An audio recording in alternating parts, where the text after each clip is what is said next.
Hi guys, तो आज हम लोग बात करने जा रहे हैं एक्सीडेंट इन्वेस्टिगेशन का प्रोसीजर्स के बारे में। ठीक है, एक्सीडेंट आमतौर पर जो भी हमारा वर्क साइट होता है वहाँ होते रहता है।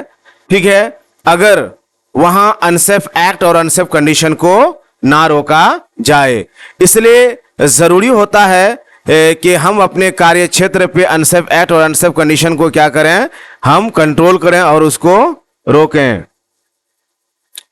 तो आज हम लोग इसी चीज को आगे बढ़ाते हैं और बढ़ाने के बाद इस पर बात करेंगे कि किस तरह से अनसेफ एक्ट और अनसेफ कंडीशन को रोकना है, तब जाकर के एक्सीडेंट रुक सकता है। अगर एक्सीडेंट हो जाता है तो फिर हमको उस पर क्या करना चाहिए, हमारा एक्शन क्या होगा।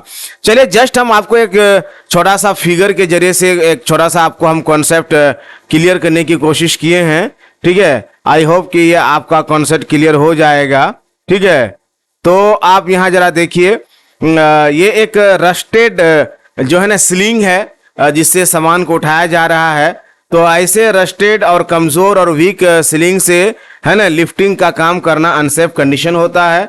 और ऐसे लिफ्टेड जो हमारा ये होता है लोड्स होते हैं, ऐसे लोड के नीचे खड़ा होना, ठीक है, हमारा क्या होता है, अनसेफ एक्ट होता है। और वो टूट के जब गिरता है, ठीक है, बट आदमी बच जाता है, चोट उसको नहीं लगती, बट जस्ट वो स्कैप हो जाता है तो नियर मिस होता है। लेकिन अगर उसके ऊपर ही गिर जाता है तो वो एक्सीडेंट होता है। तो मेरे ख्याल से अनसेफ एक्ट और अनसेफ कंडीशन, नियर मिस और एक्सीडेंट में अंतर क्या होता है, इस फिगर से आपका कॉन्सेप्ट क्लियर हुआ होगा। ठीक है, अब आगे हम लोग बढ़ते हैं एक्सीडेंट इन्वेस्टिगेशन की तरफ कि एक्सीडेंट इन्वेस्टिगेशन क्या होता है। तो सबसे पहले बात करते हैं आंकड़े की। Thousands of accident occur through out the world every day. The failure of man, machine, supplies और सराउंडिंग टू बी है ना बिहेव और रिएक्ट एज एक्सपेक्टेड है ना कॉजेस मोस्ट ऑफ देम। यहाँ कहना यह चाहते हैं कि वर्ल्ड वाइड अगर देखा जाए तो हजारों दुर्घटनाएं होती हैं, हजारों एक्सीडेंट होती हैं और हजारों जाने जाती हैं प्रत्येक दिन। अब ये सब जो होता है उसके पीछे रीजंस क्या होते हैं, तो कभी कभी आदमी की गलती होती है, कभी कभी मशीन के फॉल्ट से होता है, कभी कभी सप्लाई के फॉल्ट से होता है, या हमारा जो सराउंडिंग होता है या हमारा जो इन्वायरमेंट होता है वो कुछ ऐसा ही खतरनाक होता है जिसके कारण दुर्घटनाएं होती हैं। Accident investigation determines how and why this failure occur. Accident investigation जो होता है, दुर्घटना का जांच करना, ये इसी बात को पता लगाता है कि कैसे और क्यों ये हुआ दुर्घटना, कैसे और क्यों ये दुर्घटना हुआ। By using the information gained from an investigation, a similar or perhaps more disastrous accidents can be prevented in future. It is important to conduct accident investigation with prevention in mind. या कहना यह चाहते हैं कि हम accident investigation का पड़ताल इसलिए करते हैं, जांच इसलिए करते हैं, उसकी इन्वेस्टिगेशन एग्जामिनेशन इसलिए करते हैं ताकि इस तरह का खतरनाक और भयावह दुर्घटना दोबारा भविष्य में आने वाले समय में बिल्कुल ना हो। और एक्सीडेंट इन्वेस्टिगेशन हम लोग जब करेंगे तो हमारे दिमाग में उसका बचाव होना चाहिए। हमारे दिमाग में क्या होना चाहिए, प्रिवेंशन। इसलिए हम एक्सीडेंट इन्वेस्टिगेशन कर रहे हैं ताकि इस तरह की दुर्घटना को हम इन फ्यूचर रोक सकें। ठीक है, ये हमारा क्या होना चाहिए, कॉन्सेप्ट होना चाहिए।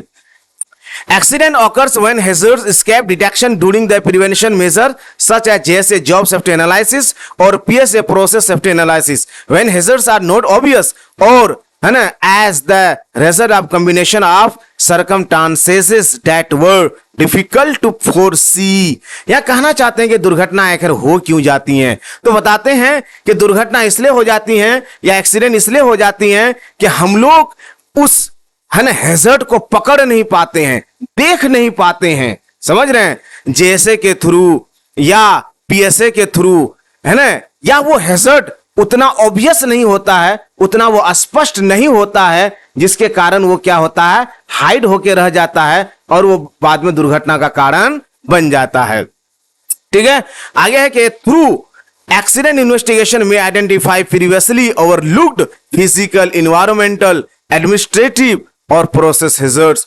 द नीड फॉर न्यू और मोर एक्सटेंसिव सेफ्टी ट्रेनिंग और अनसेफ वर्क प्रैक्टिसेस।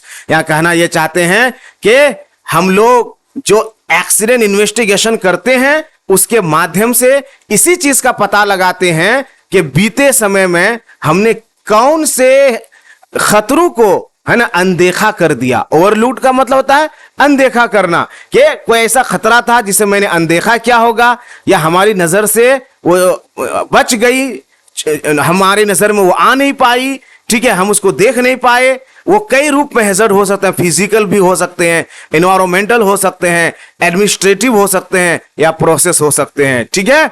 या और अगर ऐसा है तो इसके माध्यम से हम इस बात का भी पता लगा सकते हैं कि अब हमें एक नई ट्रेनिंग हमें वर्कर को देने की जरूरत है, ठीक है।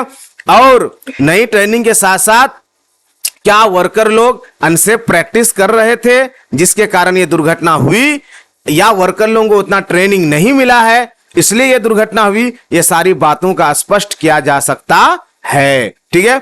The primary focus of an accident investigation should be the determine of the fact surrounding the incident and lesson that can be learn to prevent future similar occurrence. यहां कहना यह चाहते हैं कि इसी हमारा जो प्राइमरी फोकस होता है, यानी प्राथमिक हमारा जो जांच का उद्देश्य होता है वो ये होता है कि हमारे जो आसपास या हमारे जो सराउंडिंग में इस तरह की दुर्घटना होने के जो कारण है या जिस कारण से दुर्घटना हुई है, तो उससे हम एक सीख लें। क्या लें? उससे एक सीख लें कि इस तरह की दुर्घटना हमारे और फ्यूचर में ना हो, और फ्यूचर में इस तरह की दुर्घटना होने से हम क्या करें? बचाएं और रोकें। Accident investigation is an aid in the accident prevention and elimination of clearly identified hazards. कहना चाहते हैं कि एक्सीडेंट इन्वेस्टिगेशन एक तरह का ऐड है, एक तरह की मदद और सहायता है, ठीक है, जिसके माध्यम से हम एक्सीडेंट को क्या कर सकते हैं? रोक सकते हैं, और जो भी हैजर्ड्स है क्लियरली उसको पहचान कर हटा सकते हैं उस कार्य क्षेत्र से जहां वो है। But the important point to keep in mind in accident investigation is not intent to place blame. यहां कहना यह चाहते हैं कि दुर्घटना का जो हम लोग जांच करते हैं, एक्सीडेंट इन्वेस्टिगेशन करते हैं, तो उसका उद्देश्य यह नहीं होना चाहिए कि हम प्लेस को ब्लेम करें।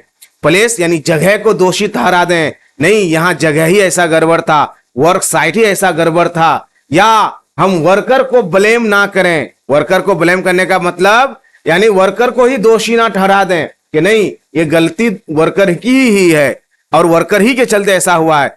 ऐसा बिल्कुल भी हमारा नहीं होना चाहिए। ब्लेम कल्चर बिल्कुल भी नहीं होना चाहिए। It is important to remember that the main purpose of conducting an accident investigation is to prevent the incident from happening again in future.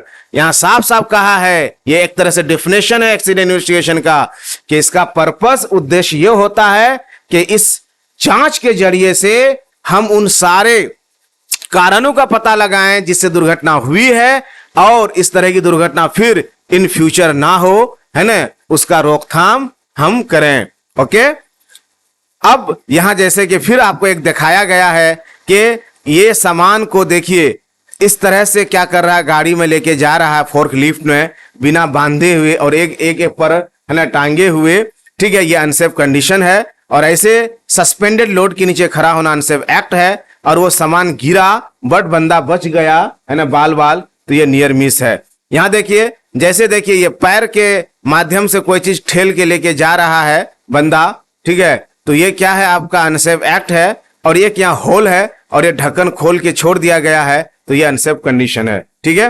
वैसे गाइस, अगर आप लोगों को अनसेफ एक्ट और अनसेफ कंडीशन में कोई कंफ्यूजन है तो प्लीज मेरे चैनल पर जाइए, और वहां आपको कंप्लीट अनसेफ एक्ट और अनसेफ कंडीशन का विद एग्जांपल्स वीडियो मिल जाएंगे। अब आगे हम लोग बढ़ते हैं और जानते हैं कि reason why incident investigation and reporting are important. यहां कहना यह चाहते हैं कि इंसिडेंट या एक्सीडेंट दोनों कह सकते हैं कि आखिर उसकी रिपोर्टिंग करना क्यों जरूरी होता है, आखिर क्यों उसकी रिपोर्ट की जाए, क्यों उसकी जांच की जाए, आखिर क्यों जरूरी होता है, ठीक है। तो सबसे पहले तो यह होता है कि 4 उसके रीजंस हैं, ठीक है।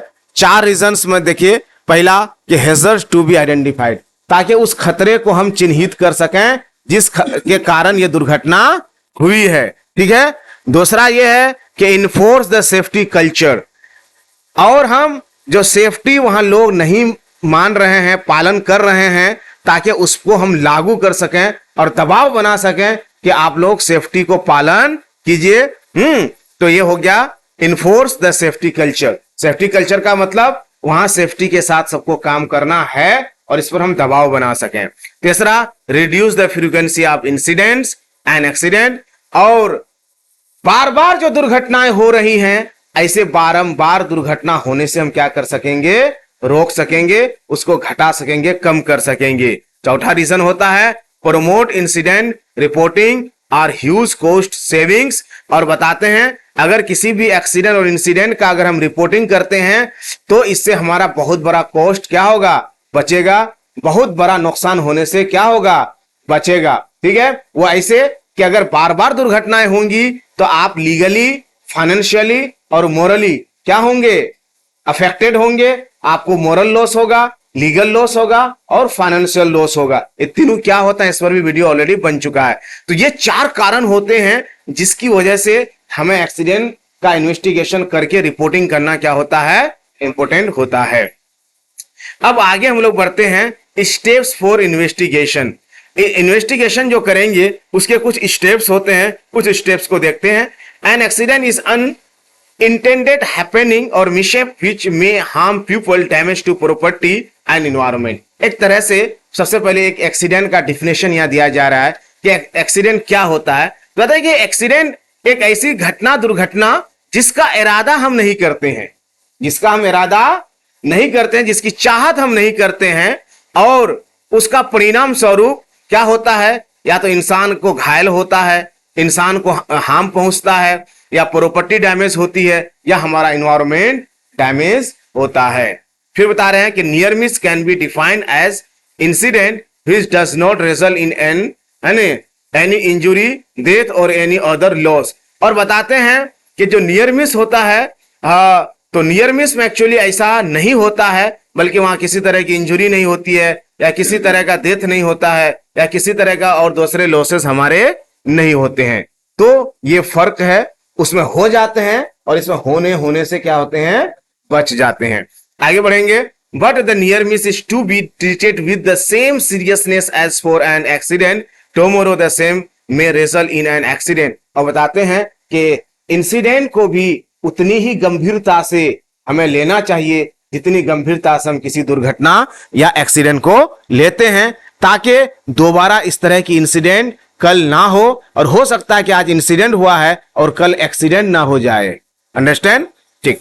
Accident normally occurs due to unsafe act और अनसेफ कंडीशन। यह भी आपको बहुत पहले बताया गया है कि दुर्घटना होने के पीछे 2 ही रीजंस होते हैं, या तो अनसेफ एक्ट होते हैं या तो अनसेफ कंडीशन होते हैं। इसलिए कहा जाता है कि अनसेफ एक्ट और unsafe conditions are root causes of an accident. कि अनसेफ एक्ट और अनसेफ कंडीशन है ना, मूल कारण होता है किसी भी दुर्घटना होने का। यही 2 मूल कारणों से दुर्घटनाएं क्या होती हैं। इस पर भी वीडियो बन चुका है, जो नहीं देखे देख सकते हैं। दीज अनसेफ एक्शंस और condition attribute to the accident due to the lack of knowledge. अब सवाल यह होता है कि आखिर कोई आदमी अनसेफ एक्ट या अनसेफ कंडीशन क्यों करता है, या किसी से अनसेफ एक्ट और अनसेफ कंडीशन क्यों होता है। तो बताते हैं कि नॉलेज की कमी से होता है, उसको उस काम का ज्ञान नहीं होता है, उसको उतनी समझ नहीं होती है।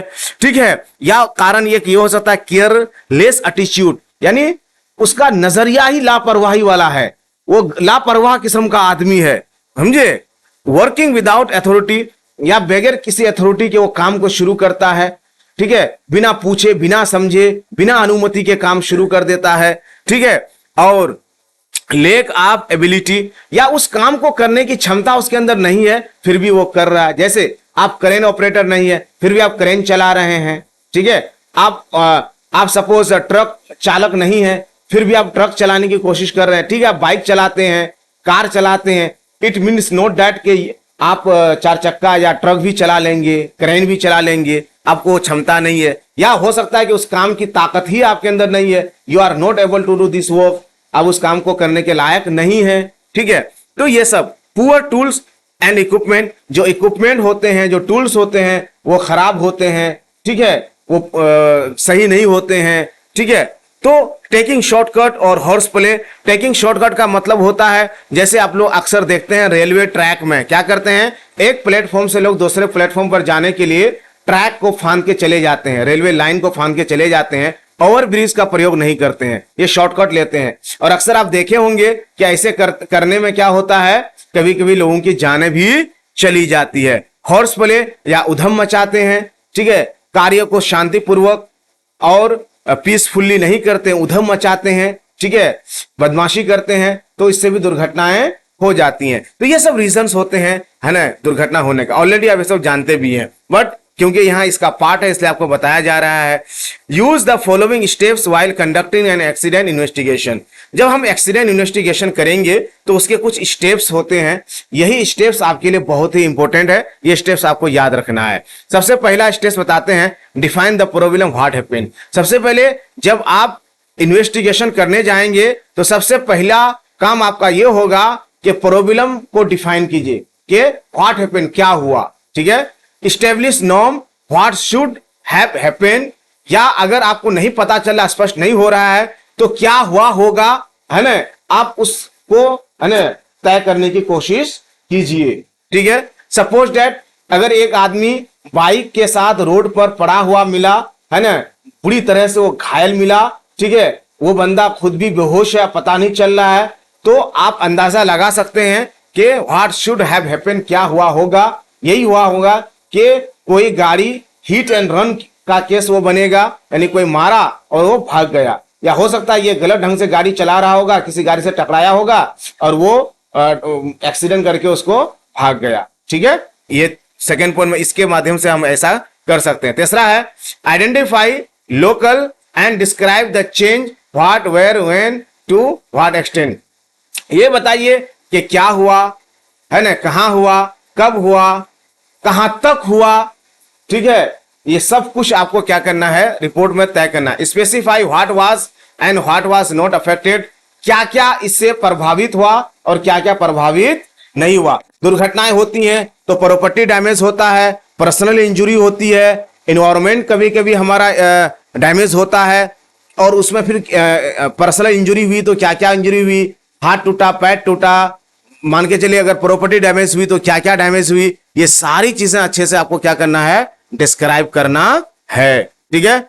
Identify the distinctive features of the change, ठीक है, और जो भी महत्वपूर्ण बदलाव हुआ है दुर्घटना होने के बाद, ठीक है, वहां तो बदलाव आ जाता है ना, कोई भी दुर्घटना होगी तो वहां बदलाव आएगा। मान के चलिए घर गिर गया, एक क्रेन टूट के गिर गया, एक मान के इसके फोल कोलैप्स होके गिर गया, तो बदलाव आ गया ना, वहां तो पूरा सीन चेंज हो जाएगा, ठीक है। तो क्या क्या बदलाव आया उसको लिखेंगे। And select the most likely causes, और आम तौर से क्या मतलब खास रहा होगा कारण दुर्घटना होने का, है ना, अधिकांश किन कारणों से दुर्घटना हुआ होगा, ये सारी चीजें हम स्टेप वाइज क्या करेंगे, चलेंगे। लेकिन इसको अगर हम ग्राफ के थ्रू देखेंगे तो इस तरह से भी इसको हम देख सकते हैं। इमीडिएट एक्शन, पहला काम होता है कि इमीडिएट एक्शन लेना चाहिए हमको। अगर कोई भी दुर्घटना होती है तो स्टेप्स ये होता है, पहला मेरा कि इमीडिएट एक्शन, तुरंत हम एक्शन लें। एक्शन में ये होता है कि अगर कोई आदमी पर्सनल इंजुरी हुई है तो तुरंत उसको हम क्या दें, फर्स्ट एड दें, एज सुन एज पॉसिबल उसको हम क्या करें, नियरेस्ट हॉस्पिटल ट्रांसफर करें। उसके बाद तब प्लान द इन्वेस्टिगेशन, इन्वेस्टिगेशन की हम प्रॉपर प्लानिंग करें। डेटा कलेक्शन, ये जो अभी जितनी बातें बताई गई ये डेटा कलेक्शन में आ जाएगा, तो उसके बाद पूरे डेटा को कलेक्ट करें, क्या हुआ, कब हुआ, कहां हुआ, कैसे हुआ, कितना हुआ, क्या क्या हुआ, ये सारी चीजें, है ना। डेटा को एनालिसिस करें, ये क्या हुआ, कब हुआ, कैसे हुआ, किसको हुआ, कितना हुआ, ठीक है, इन सब का एनालिसिस करें। अब ये सब का मूल्यांकन करें, ये सब की पूरी जांच पड़ताल करें, ठीक है, गहराई से, है ना। करेक्टिव एक्शन, उसके बाद आप सुधार के लिए वहां क्या लागू करना है, ठीक है, जिससे कि इस तरह की दुर्घटना फिर फ्यूचर में ना हो, वो आप करेक्टिव एक्शन में आएगा। उसके बाद रिपोर्टिंग, और ये आपको ड्राफ्ट तैयार करके ये आपको जो अथॉरिटी है, ठीक है, जो इस पर एक्शन लेंगे, ठीक है, वो कंपनी या एमडी, मैनेजिंग डायरेक्टर जो भी हैं, जो भी इंचार्ज वगैरह जहां भी है, वो सारी रिपोर्ट कर देंगे। ये एक तरह से इन्वेस्टिगेशन टीम की जिम्मेदारी है कि वो क्या करेंगे, आगे आप सारी बातों की रिपोर्टिंग करेंगे। ठीक है, अब आगे बढ़ते हैं हम लोग। एक्सीडेंट जो होता है, एक्सीडेंट के पीछे कुछ कॉजेस होते हैं। एक रूट कॉजेस होते हैं, एक अंडरलाइंग कॉजेस होते हैं, एक डायरेक्ट कॉजेस होते हैं। बहुत ज्यादा हम डीपली इस पर नहीं जाएंगे, क्योंकि इस पर डीपली जाएंगे तो वीडियो बहुत लंबा हो जाएगा। तो पहले हम बताते हैं कि दुर्घटना जो होती है ना, तो दुर्घटना होने के पीछे ये 3 कॉजेस आमतौर पर होते हैं। पहला होता है रूट कॉजेस। रूट कॉजेस का मतलब ये होता है कि failing from which all other causes, है ना, spring for example management, planning और ऑर्गेनाइजेशनल, है ना, फेलिंग्स। रूट कॉजेस का मतलब है कि किसी काम को करने में फेलियर हो जाते हैं। ठीक है, जैसे मैनेजमेंट का फेलियर होना, या प्रॉपर उस काम को करने का जो प्लानिंग होना चाहिए वो प्लानिंग नहीं कर पाते हैं। ठीक है, या ऑर्गेनाइजेशनल फेलिंग का मतलब हो गया जो वहां के कंपनी के जिम्मेदार लोग हैं वो जिम्मेदार उस चीज को करने से नाकाम हो जाते हैं। तो ये हमारा रूट कॉजेस में आता है। अंडरलाइंग कॉजेस के लेस ऑब्वियस सिस्टम और है ना organizational reasons, unsafe conditions, for example inadequate training, poor equipment designing.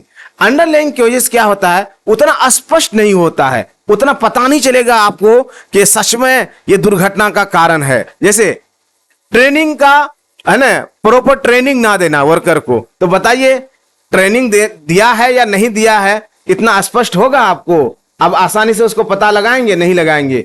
आप बार बार ऑब्जर्व करेंगे या वर्कर बार बार गलत करेगा, इससे पता लगेगा कि ट्रेनिंग की कमी है। या जो इक्विपमेंट है वो इक्विपमेंट की डिजाइनिंग अच्छी नहीं है। ठीक है, वो इक्विपमेंट की डिजाइनिंग गलत है, कोई सामान है जो प्रॉपर उसकी डिजाइनिंग होनी चाहिए नहीं है, तो इसको क्या कहते हैं, अंडरलेइंग कॉजेस, जो ज्यादा स्पष्ट ना हो। और एक होता है डायरेक्ट कॉजेस, मोस्ट ऑब्वियस। ये क्या होता है ना, बिल्कुल स्पष्ट होता है दुर्घटना के कारण का। ठीक है ना, जैसे most and obvious reasons, immediate action और इनएक्शन ऑफ एन इंडिविजुअल्स और फेल्ड है डिफेंस। यहां कहना चाहते हैं कि हमें तुरंत एक्शन लेना चाहिए। ठीक है, जो डायरेक्ट कॉजेस होते हैं, जैसे मान के चलिए रोड में एक गड्ढा है, ठीक है, तो वो एकदम डायरेक्ट कॉजेस में आ जाएगा। ठीक है, समझ में आया? या अगर मान के चलिए रोड में एक जगह पानी लगा है और पानी के नीचे गड्ढा है, तो ये क्या हो जाएगा, अंडरलेइंग कॉजेस, है ना, क्योंकि पानी है, लोग पानी, रोड पर पानी हुआ तो समझेगा कि भाई पानी है, लेकिन ये थोड़ा जानेगा कि पानी के नीचे फिर गड्ढा है। ठीक है, हाँ, लेकिन इस तरह का रोड पर पानी जम जाना और गड्ढा में पानी फिर जमना, तो ये मैनेजमेंट का क्या है, फेलियर है। ठीक है, तो ये फिगर आप देख सकते हैं। ठीक है, ये फिगर के माध्यम से हमको लगता है बहुत आसानी से आपको समझ में आ जाएगा। रूट कॉजेस से आगे बढ़ता है तो अंडरलेइंग, अंडरलेइंग के बाद सीधे डायरेक्ट, डायरेक्ट के बाद सीधे फायर। फायर का मतलब हो गया यानी दुर्घटना हो गई। ठीक है, हाँ, तो ये फिगर बहुत अच्छा है समझने के लिए। आगे हम बढ़ेंगे, रिकॉर्डिंग द फैक्ट्स। जब हम लोग दुर्घटना एक्सीडेंट इन्वेस्टिगेशन करने जाएंगे तो किस तरह से हम फैक्ट को हम रिकॉर्ड करेंगे, जिसके माध्यम से हम प्रॉपर क्या करेंगे, एक्सीडेंट इन्वेस्टिगेशन रिपोर्ट को हम तैयार कर पाएंगे। तो देखते हैं, the following points will be taken care of while recording the facts. जब एक्सीडेंट इन्वेस्टिगेशन का फैक्ट को हम रिकॉर्ड करेंगे, यानी जब जांच पड़ताल को हम रेडी करेंगे, तो इन बातों को ध्यान में रखते हुए करेंगे। पहला तो यह होगा कि interview witness as soon as possible. दुर्घटना के पास जो लोग मौजूद रहे होंगे, जो लोग आंखों से देखे होंगे उस दुर्घटना को होते हुए, जितनी जल्दी हो उससे हमको इंटरव्यू ले लेना है। क्या आपने क्या देखा, क्या हुआ था, वो सारी बातें उससे इत्मीनान से अच्छे से पूछेंगे, दबाव वगैरह उस पर नहीं बनाएंगे। ठीक है, आराम से उसको पूछेंगे। ठीक है, उसके बाद document the accident seen before any changes is made. और दुर्घटना स्थान में किसी तरह से कोई बदलाव होने से पहले, है ना, उसका पूरा क्या करेंगे, हम डॉक्यूमेंट तैयार कर लेंगे। उसका पूरा जो है ना, जो ब्यौरा है वो सारा हम क्या कर लेंगे, तैयार कर लेंगे। ठीक है, take photo of the scene. जिस जगह दुर्घटना हुई है, आजकल हर हाथ में कैमरा और मोबाइल है, तुरंत उस सीन का हम क्या करेंगे, फोटो खींच लेंगे। ये हमारे लिए बहुत बड़ा क्या होगा, है ना, बेनिफिशियल होगा, ताकि हम उस फोटो को, क्योंकि कुछ ही देर बाद हो सकता है कि वहां का सीन बिगड़ जाए, है ना, उसमें छेड़छाड़ हो जाए, तो फिर आप वो चीज का पता नहीं लगा पाएंगे कि असल सीन हुआ क्या था। तो इसलिए फोटो खींच के हमें रख लेना चाहिए, हमारा फ्यूचर में क्या आएगा, वो काम आएगा जब हम एक्सीडेंट इन्वेस्टिगेशन रिपोर्ट तैयार करेंगे। रिकॉर्ड मेजरमेंट्स, वहां के पूरे मेजरमेंट को क्या करेंगे हम रिकॉर्ड करेंगे। गैदर है ना support document such as maintenance records, है ना रिपोर्ट्स, प्रोडक्शन शेड्यूल्स और प्रोसेस डायग्राम्स। ये कंपनी से रिलेटेड है, यानी जहां दुर्घटना हुई है उससे रिलेटेड जो मेंटेनेंस रिकॉर्ड है, वहां की रिपोर्टिंग है, प्रोडक्शन शेड्यूल कब कहाँ क्या काम होना चाहिए, प्रोसेस डायग्राम्स वगैरह जो होते हैं, तो ये सारी चीजें भी हम क्या करेंगे कंपनी से हम लेंगे, ये सब भी हम जमा करेंगे। रिकॉर्ड प्री एक्सीडेंट कंडीशन, और दुर्घटना होने से पहले की यहाँ की परिस्थिति कैसी थी उसको भी हम क्या करेंगे रिकॉर्ड करेंगे। रिकॉर्ड मीन्स यहाँ हम लिखते जाएंगे, है ना, रिपोर्ट हम बनाते जाएंगे। या रिकॉर्ड मतलब वो आवाज रिकॉर्डिंग करना नहीं, बल्कि किसी चीज को लिखते जाना, किसी चीज को सुरक्षित करते जाना, है ना। Record accident sequence, accident sequence का मतलब कि दुर्घटना है ना किस किस क्रम में हुआ है, किस सीक्वेंस में हुआ है, ठीक है, पहले क्या हुआ, फिर क्या हुआ, फिर क्या हुआ, वो पूरा सीक्वेंस को हम क्या करेंगे रिकॉर्ड करेंगे। रिकॉर्ड पोस्ट एक्सीडेंट कंडीशन, दुर्घटना होने के बाद की वहां की परिस्थिति कैसी हो गई, वहां कैसा हुआ, ठीक है, तो वो सारी चीजें हम क्या करेंगे रिकॉर्ड करेंगे। डॉक्यूमेंट विक्टिम लोकेशन, ठीक है, जो आदमी वहां घायल हुआ उसको विक्टिम कहा जाता है, जो भी वहां इंजर्ड होता है उसको क्या कहा जाता है विक्टिम। तो विक्टिम का लोकेशन क्या था, वो किस जगह पड़ा हुआ था, विटनेसेस गवाह कहां थे, मशीनरी को नोट करेंगे, एनर्जी सोर्सेस यानी किस कारण दुर्घटना हुई, इलेक्ट्रिक शॉक लगने से हुआ, गैस रिलीज हुआ, या किसी तरह का ऑयल रिलीज हुआ, फायर हुआ, क्या हुआ, है ना। और जो भी दूसरे कंट्रीब्यूटिंग फैक्टर्स यानी दुर्घटना होने में वो सहायक हुए हैं, मदद किए हैं दुर्घटना को होने में या दुर्घटना को बनाने में, ठीक है, उन सारे फैक्ट्स को भी क्या करेंगे हम रिकॉर्ड करेंगे। Even the most significant detail में बी यूजफुल, और ये सारी चीजें जो भी हम करेंगे तो अच्छे से डिटेल में करेंगे, क्योंकि ये डिटेल में करना हमारे लिए बहुत ही इंपॉर्टेंट होगा। ये नहीं कि बस शॉर्टकट में हम करते चले जा रहे हैं, नहीं। द इन्वेस्टिगेटर शुड बी है ना concentrating solely on the investigation eight hand, और बताते हैं कि इन्वेस्टिगेटर को जो इन्वेस्टिगेशन करने के लिए जो टीम आएगी उसकी जिम्मेदारी है कि वो सिर्फ इन्वेस्टिगेशन पर ही फोकस करे और दूसरी चीजों पर वो फोकस ना करे, ठीक है। आगे अब बात करेंगे इन्वेस्टिगेशन रिपोर्ट, ठीक है। N accident investigation is not completed until the report is prepared, और बताते हैं कि एक एक्सीडेंट तब तक है ना कामयाब नहीं है जब तक कि उसकी रिपोर्ट तैयार ना कर दिया जाए, ठीक है, जब तक कि उसकी रिपोर्ट तैयार ना कर दिया जाए। उसके बाद कह रहा है कि and submitted to the proper authorities, और जो उसके प्रॉपर अथॉरिटीज हैं उसको जब तक सबमिट ना कर दिया जाए। You can prepare an investigation report on any format of your choice, और है ना follow a format used in your organization, और एक्सीडेंट इन्वेस्टिगेशन आप किसी भी फॉर्मेट में कर सकते हैं, ऐसा कोई जरूरी नहीं है, हो सकता है कि आपकी कंपनी में भी फॉर्मेट बना हुआ होगा, उस फॉर्मेट के थ्रू भी आप कर सकते हैं। द फॉलोइंग शुड बी है ना content of the investigation report, यहाँ कुछ बातें हैं जिन बातों को इन्वेस्टिगेशन रिपोर्ट में रखना होगा। बैकग्राउंड इंफॉर्मेशन का मतलब वही हुआ कि जब इन्वेस्टिगेशन रिपोर्ट हम तैयार करेंगे तो उस रिपोर्ट के अंदर ये बातें हमारी जरूर होनी चाहिए। पहला, where and when the accident occurred, है ना कहां और कब दुर्घटनाएं हुई, who and what were involved, कौन और क्या दुर्घटना में शामिल था, operating personnel and other witnesses, है ना कौन लोग काम कर रहे थे और जो दूसरे गवाह थे उनका जिक्र होना चाहिए। Account of accident, what happened, है ना क्या हुआ, दुर्घटना का कारण क्या हुआ, क्या कौन जिम्मेदार है दुर्घटना का, वो लिखेंगे। सीक्वेंस ऑफ इवेंट, किस सीक्वेंस से दुर्घटनाएं हुई अभी बताए हम, पहले क्या हुआ, फिर क्या हुआ, फिर क्या हुआ। एक्सटेंट ऑफ डैमेज, कहां तक है ना इसका डैमेज गया, यानी क्या क्या इससे क्षति हुई, ठीक है, वो सारा लिखेंगे। एक्सीडेंट टाइप, एक्सीडेंट का क्या टाइप रहा, माइनर, मेजर, है ना फेटल, है ना कैटास्ट्रोफिक होता है ना, अलग अलग होता है, आप लोग ऑलरेडी जानते हैं, इस पर भी वीडियो बनाएंगे एक्सीडेंट टाइप्स पर। तो कुल मिलाकर के दुर्घटनाएं छोटी मोटी से लेकर के जानलेवा तक होती है, जान तक भी चली जाती है। तो क्या होता है ना माइनर, मेजर, है ना डेंजरस, कैटास्ट्रोफिक, फेटल, तो क्या था वो टाइप आपको लिखना है।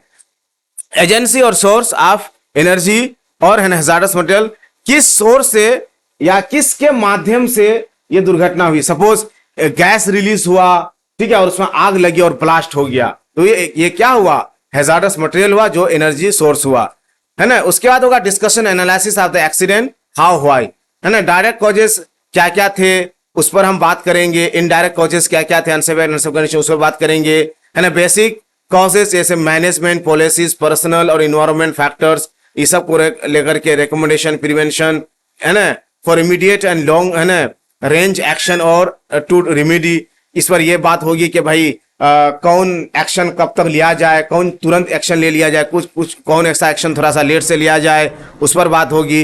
उसके बाद बेसिक कॉजेस क्या था, इनडायरेक्ट कॉजेस क्या था, डायरेक्ट कॉजेस क्या था। तो कुल मिला करके ये सब डिस्कशन भी होगा हाउ एंड व्हाई पर, कि क्यों और कैसे हुआ। उसके बाद आपके सामने एक एक्सीडेंट फॉर्मेट को रखा गया है, ठीक है। इस एक्सीडेंट फॉर्मेट के माध्यम से आप देख सकते हैं कि भाई कौन कौन इंफॉर्मेशन को उसमें फॉर्मेट में इंक्लूड किया जाता है। जस्ट ये आपके लिए सैंपल है, ऐसा कोई जरूरी नहीं कि ऐसा ही फॉर्मेट होना चाहिए। अब सवाल ये होता है इन्वेस्टिगेशन कौन करेगा, ठीक है। आप सबको बता दें इन्वेस्टिगेशन एक टीम करती है, उस टीम के अंदर एक्सपर्ट रहेंगे, कंपिटेंट पर्सन रहेंगे, ठीक है, मैनेजर रहेंगे, सेफ्टी ऑफिसर रहेंगे, और जो विटनेस होते हैं एक्सीडेंट के दौरान का वो भी रहेंगे, सुपरवाइजर्स रहेंगे, जो लोग अनुभवी हैं वो सब लोग शामिल होंगे। लेकिन एक्सीडेंट एक पूरी टीम के थ्रू होगा, जो काफ़ी कंपिटेंट एंड एक्सपर्ट होंगे, ठीक है, काफ़ी अनुभवी होंगे, जिसको एक्सीडेंट इन्वेस्टिगेशन का काफ़ी तजर्बा है, स्किल है, ऐसे लोग रहेंगे, ठीक है। बाहर से भी एक्सपर्ट को बुलाया जा सकता है, लेकिन उस काम में जो लोग इन्वॉल्व थे उनमें से अच्छे एक वर्कर को भी शामिल करेंगे, सुपरवाइजर को भी करेंगे, सेफ्टी ऑफिसर को भी करेंगे, इंचार्ज जो हैं उनको भी करेंगे, या जनरल मैनेजर या साइट मैनेजर वगैरह जो हैं उनको भी शामिल करेंगे टीम के अंदर, और ये सारे पूरी टीम मिलकर के दुर्घटना का इन्वेस्टिगेशन करेंगे। Thank you so much for listening and